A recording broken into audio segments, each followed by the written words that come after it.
नमस्कार। और the deep drive में आपका स्वागत है। नमस्कार। आज हम एक बड़े ही अनोखे विषय पर बात करने वाले हैं। हाँ, काफी दिलचस्प है। हमारे हाथ एक ऐसी गाइड लगी है जो हजारों साल पुराने ज्ञान को सीधे आज के तूफानी स्टॉक मार्केट से जोड़ती है। बिल्कुल। इस गाइड का नाम है Gita wisdom plus stock market, एक सफल निवेशक का पथ। तो कोशिश ये रहेगी कि हम समझें कि श्रीमद् भगवद गीता की शिक्षाएं एक आम रिटेल निवेशक के लिए असल में कितनी प्रैक्टिकल हो सकते हैं। सही बात है। इसमें एक बड़ी दिलचस्प लाइन लिखी है कि स्टॉक मार्केट सिर्फ पैसे और नंबरों का खेल नहीं है। नहीं है, बिल्कुल नहीं है। बल्कि यह आपके मन, आपकी सोच, आपके अनुशासन और आपकी दूर तक देखने की क्षमता का असली टेस्ट है। बिल्कुल। और पहली नजर में ये कॉम्बिनेशन थोड़ा अजीब लग सकता है ना। हाँ, लगता है कि कहाँ हजारों साल पुरानी फिलॉसफी और कहाँ आज का मिनट टू मिनट बदलने वाला बाजार। लेकिन अगर गहराई में जाएं तो इसका लॉजिक बहुत सॉलिड है। कैसे? देखिए, मार्केट एक ऐसी जगह है जहाँ डर, लालच और जल्दबाजी जैसी भावनाएं बहुत ज्यादा हावी रहती हैं। और गीता हमें इन्हीं भावनाओं को मैनेज करने का एक फ्रेमवर्क देती है। तो आज की हमारी बातचीत इसी पर होगी कि ये प्राचीन सिद्धांत एक टिकाऊ और शांत निवेश मानसिकता बनाने में कैसे मदद कर सकते हैं, ताकि सिर्फ पैसा ही न बने बल्कि एक बेहतर निवेशक भी बने। एग्जैक्टली। चलिए तो इसे जरा खोलकर समझते हैं। सबसे पहला और शायद सबसे मशहूर सिद्धांत जो इस गाइड में है वो है कर्म का सिद्धांत। हाँ। गीता में कहा गया है कर्मण्ये वाधिकारस्ते मा फलेषु कदाचनम। मतलब कर्म पर तुम्हारा अधिकार है, फल पर नहीं। सही।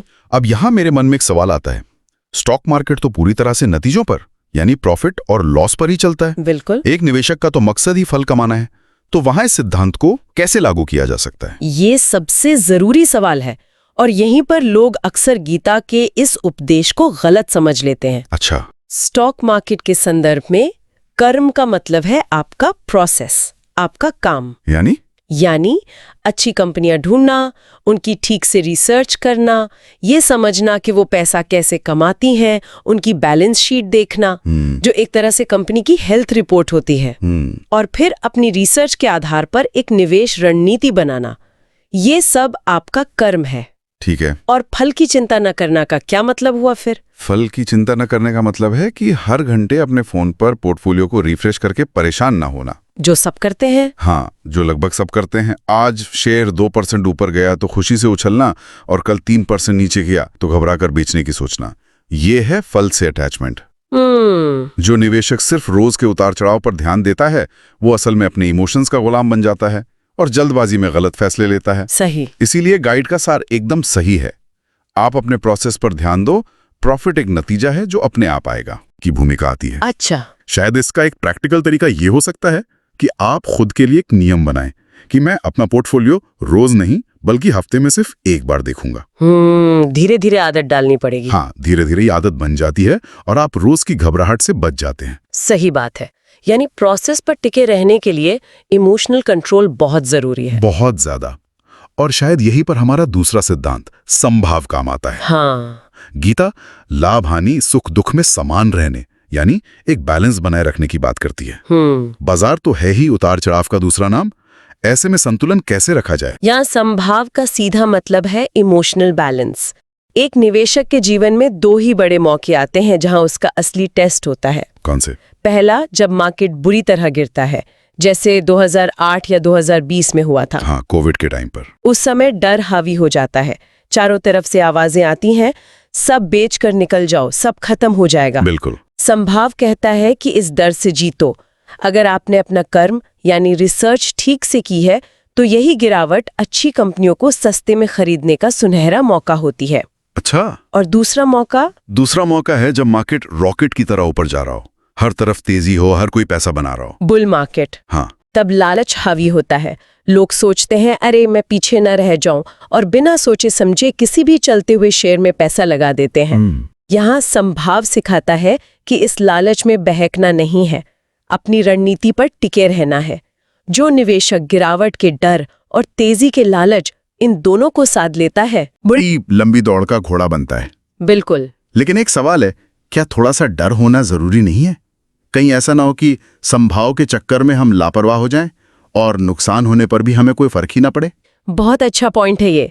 संभाव का मतलब इमोशन लेस होना नहीं है, इसका मतलब है इमोशंस के बहाव में बहना नहीं।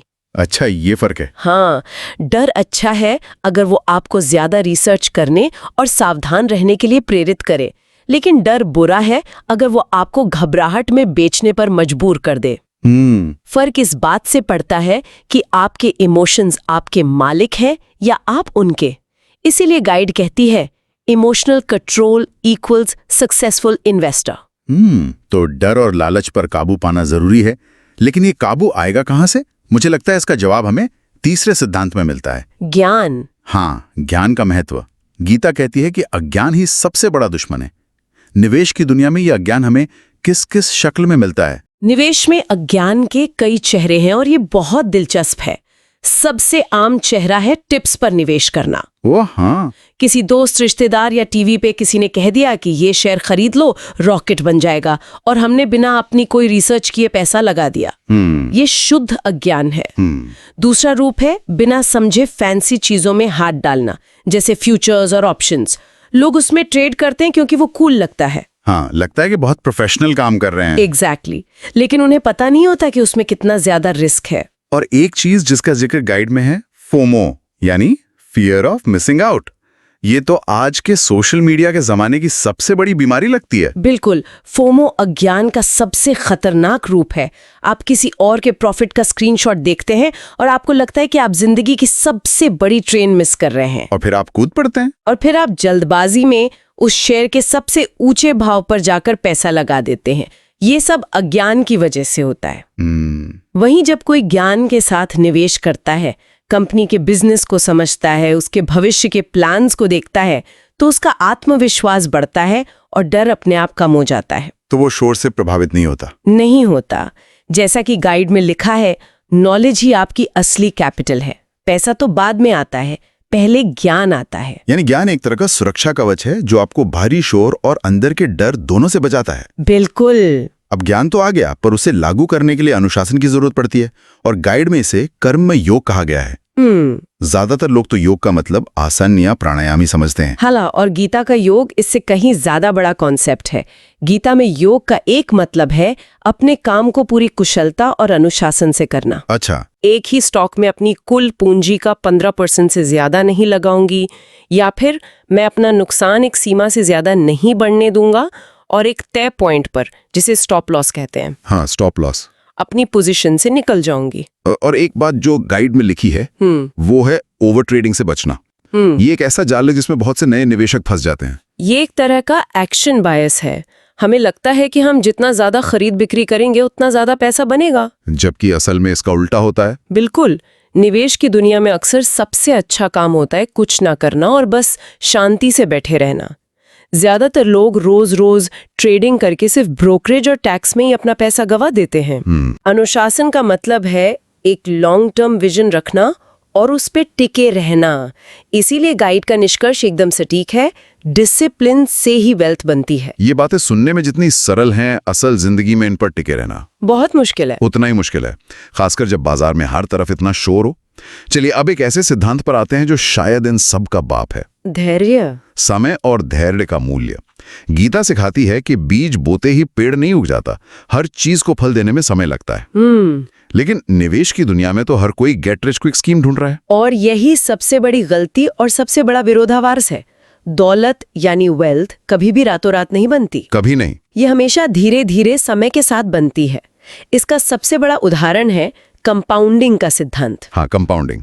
आसान भाषा में कहें तो ये वो जादू है जहां आपका मुनाफा भी आपके लिए मुनाफा कमाने लगता है। जैसे एक छोटा सा स्नोबॉल पहाड़ी से लुढ़कते लुढ़कते एक विशाल रूप ले लेता है। लेकिन इस स्नोबॉल को बड़ा होने के लिए एक लंबी पहाड़ी यानी लंबा समय चाहिए। मतलब समय ही वो सीक्रेट सॉस है। बिल्कुल। आपका पैसे पर पैसा तभी बनाएगा जब आप उसे सालों तक बढ़ने का मौका देंगे। और इस सफर में धैर्य ही आपका सबसे बड़ा हथियार है। जो निवेशक बाजार को समय देता है, बाजार उसे इनाम जरूर देता है। गाइड में एक बड़ी कमाल की लाइन लिखी है। वो कहते हैं कि बाजार में अक्सर सबसे होशियार लोग नहीं बल्कि सबसे धैर्यवान लोग पैसा बनाते हैं। ये तो बहुत गहरी बात है। सोचिए, एक निवेशक है जिसने बहुत रिसर्च करके एक बेहतरीन कंपनी ढूंढी, लेकिन जैसे ही 6 महीने तक शेयर नहीं चला, वो बोर होकर उसे बेचकर निकल गया। वहीं दूसरा निवेशक है जिसे बस इतना पता था कि ये एक अच्छी कंपनी है और वो 10 साल तक उसमें बना रहा। अंत में कौन जीतेगा? जाहिर है दूसरा वाला। यहाँ होशियारी पर धैर्य भारी पड़ गया। वाह, हम सब अगला मल्टीबैगर स्टॉक ढूंढ रहे हैं, लेकिन शायद असली मल्टीबैगर तो समय ही है। सही पकड़े। और अब आते हैं आखिरी सिद्धांत पर, जो इन सबको एक साथ बांधता है, आत्मनियंत्रण। श्री कृष्ण कहते हैं, जिसने अपने मन को जीत लिया उसने सब कुछ जीत लिया। अगर हम देखें तो ये सारे सिद्धांत कर्म, समभाव, ज्ञान, अनुशासन सब मन को साधने के ही तो तरीके हैं। आपने बिल्कुल सही पकड़ा। ये पिछले सभी सिद्धांतों का सार है। बाजार का खेल बाहर जितना है, उससे कहीं ज्यादा निवेशक के अपने मन के अंदर चलता है। अच्छा। अगर आपने मन को जीत लिया तो डर अपने आप काबू में आ जाता है। अगर मन को साध लिया तो लालच की सीमा तय हो जाती है। और फिर सही फैसले होते हैं। और जब ये दोनों काबू में होते हैं तो आप सही निर्णय लेने की स्थिति में होते हैं। तब आप दूसरों की राय से नहीं, बल्कि अपनी रिसर्च और अपनी रणनीति से चलते हैं। आखिरकार मार्केट को बाहर की खबरों से नहीं, बल्कि अंदर के संयम से ही जीता जाता है। तो अगर हम इस पूरी चर्चा को समेटें तो ये गाइड हमें एक बहुत ही सुंदर फॉर्मूला देती है। हाँ, गीता से मिली सोच प्लस मार्केट का ज्ञान प्लस अनुशासन से किया गया कर्म, यही है स्थायी सफलता का रास्ता। बिल्कुल। ये सिर्फ पैसा कमाने का तरीका नहीं है, बल्कि एक शांत और समझदार निवेशक बनने का सफर है। बिल्कुल। और इस रास्ते का सबसे बड़ा फायदा सिर्फ पैसा नहीं है। इस पर चलकर एक निवेशक मानसिक शांति भी पाता है। ये बहुत जरूरी है। वो बाजार के रोज के उतार चढ़ाव से परेशान होकर अपनी नींद नहीं खोता। उसे पता होता है कि उसने अपना कर्म यानी अपना होमवर्क सही तरीके से किया है और अब उसे धैर्य के साथ सही समय का इंतजार करना है। ये निवेश को एक तनाव भरे काम से एक अनुशासित और पुरस्कृत यात्रा में बदल देता है। वाकई ये एक बहुत ही ताकतवर नजरिया है। तो आज की इस बातचीत को खत्म करने से पहले हम श्रोताओं के लिए एक आखिरी विचार छोड़ना चाहेंगे, जो सीधे उसी गाइड से आता है। जरूर। और वो विचार है, मार्केट बदलता रहता है, सिद्धांत नहीं बदलते। बहुत खूब। आज की दुनिया में जहां AI, एल्गोरिदम और न जाने कितनी नई चीजें आ रही हैं, हम चाहेंगे कि इस पर सोचा जाए कि ये हजारों साल पुराने इंसान के स्वभाव से जुड़े शाश्वत सिद्धांत आज भी कितने प्रासंगिक और कितने जरूरी हैं।